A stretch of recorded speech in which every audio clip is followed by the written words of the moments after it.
Shalom and good evening. This is TV7 Israel News broadcast to you from Jerusalem. And in today's top stories, the IDF pledges to hunt down Hamas leadership alongside those responsible for last week's murders of the 6 Israeli hostages in cold blood. Israeli Defense Minister Yoav Gallant reaffirms his instruction for the IDF to alter its center of gravity from the Gaza Strip to Lebanon.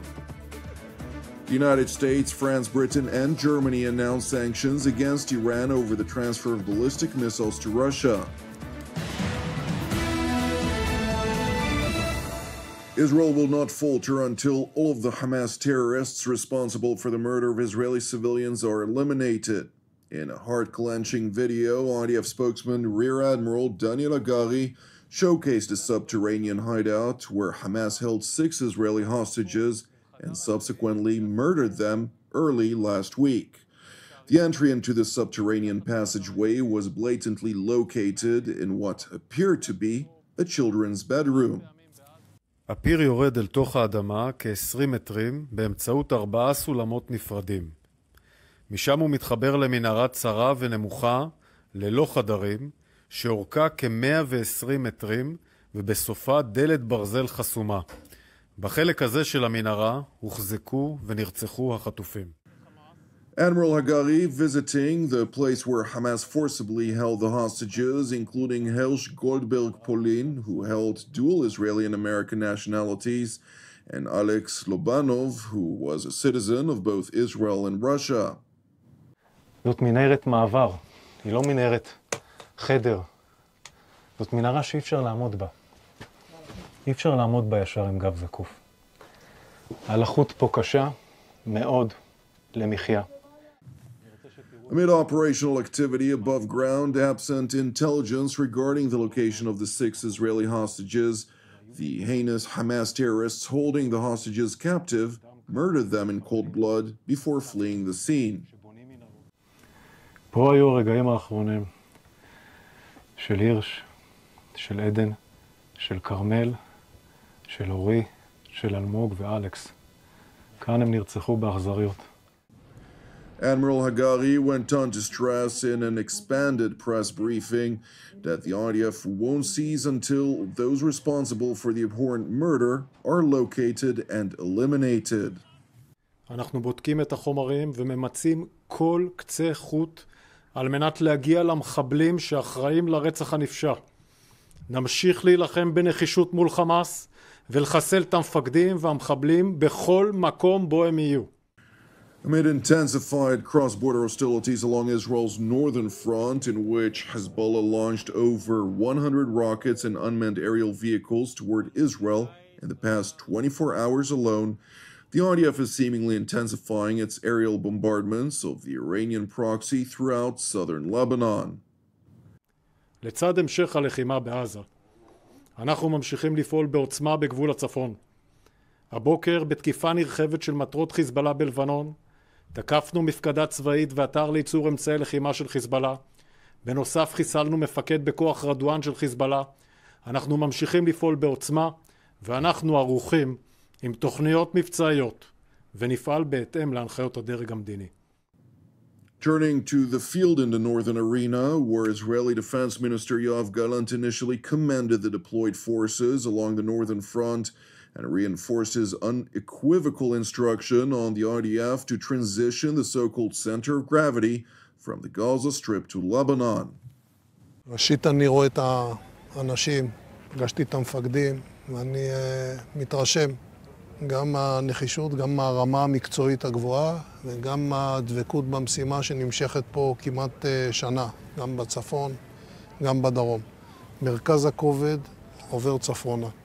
אנחנו לקראת השלמת המשימות שלנו בדרום, אבל יש לנו כאן משימה שהיא משימה שלא בוצעה. המשימה הזאת זה לשנות את המצב הביטחוני ולהחזיר את התושבים אל הבתים שלהם.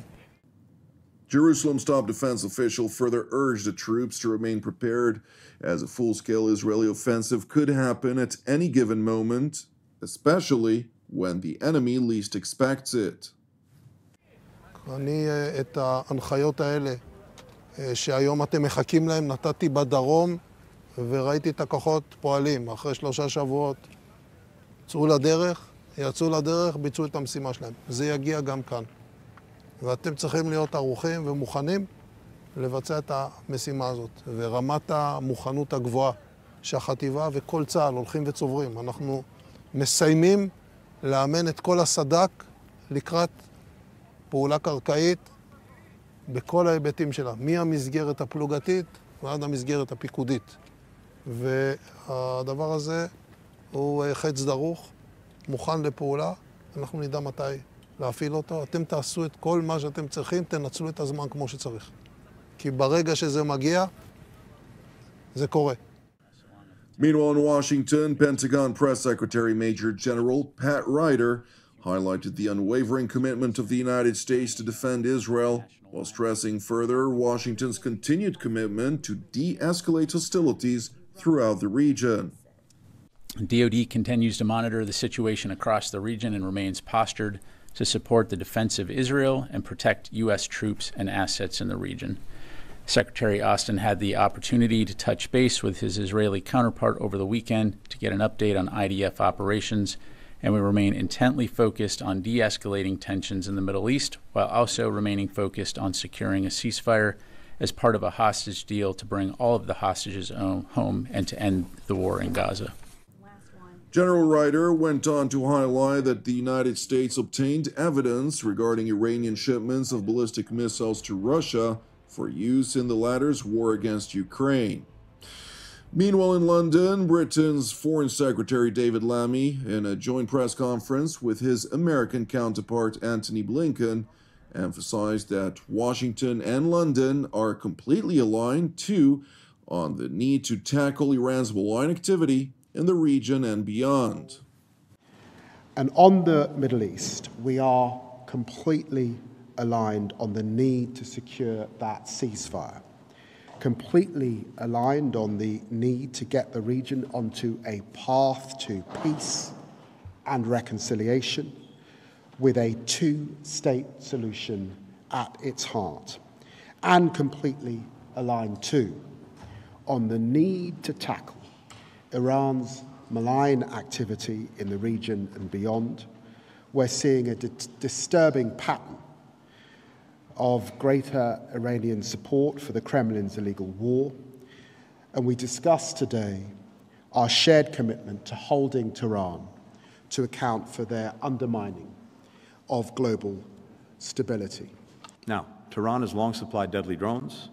It's built a drone factory in Russia. It's trained Russian personnel on how to operate them.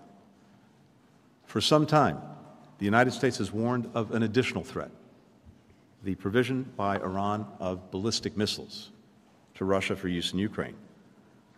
We've warned Tehran publicly, we've warned Tehran privately, that taking this step would constitute a dramatic escalation. Dozens of Russian military personnel have been trained in Iran to use the Fata 360 close-range ballistic missile system, which has a maximum range of 75 miles. Russia has now received shipments of these ballistic missiles and will likely use them within weeks in Ukraine against Ukrainians. Washington's top diplomat continued by highlighting that the United States shared the intelligence proving the transfer of Iran's said munitions to Russia, while further warning that the Moscow-Tehran military partnership is a two-way street, as part of which Russia supports Iran on nuclear issues as well as some space information. In recent days, we've been sharing intelligence behind these findings with our allies and partners, and working together to ensure that there will be significant economic consequences for Tehran's actions. The United States will be announcing further sanctions on Iran later today, including additional measures on Iran Air. We expect allies and partners will be announcing their own new measures on Iran as well. Iran's new president and foreign minister have repeatedly said that they want to restore engagement with Europe. They want to receive sanctions relief. Destabilizing actions like these will achieve exactly the opposite.